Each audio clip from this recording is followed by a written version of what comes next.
Hi everyone. So in this session, let me explain you how can we create the BTP trial account. So first we have to create the account on SAP site. Then just click on this link, this icon. Then it will ask you some details like login or create. So we are creating the new account. So just click on this link and then you have to provide the details like demo server, suppose. Demo server that we are creating, then detail we will pass here, suppose India.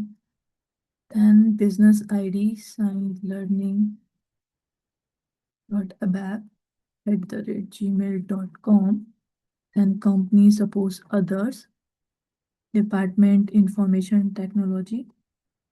Relationship suppose consultant. Then I have read and done. Then it will ask you verification. Let me scroll down. Verify. Okay, this is already on file. So yeah, you can just pass a new ID and then it will ask you to verify your email. So you can just verify your email ID. Okay, so let me log in because this is already created. This account is already created. So these are the steps.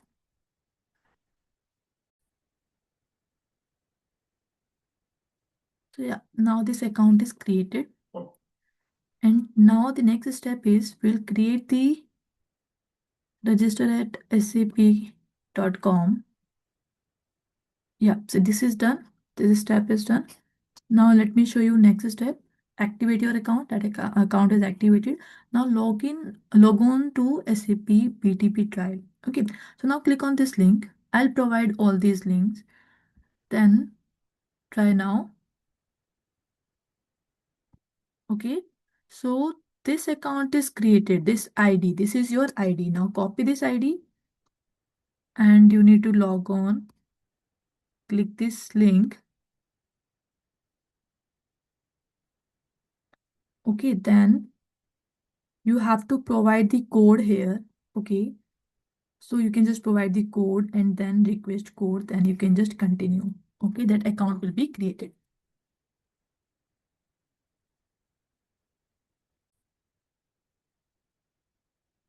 So you can pass the request code here. This is, I believe, POY. Then request code is already been verified by another user. Okay, please change your telephone number. So let me complete this step. These are all these steps, and then we need to create a account. That account will be created, BTP trial account. Then I will explain you like how can we create the ABAP instance or service key.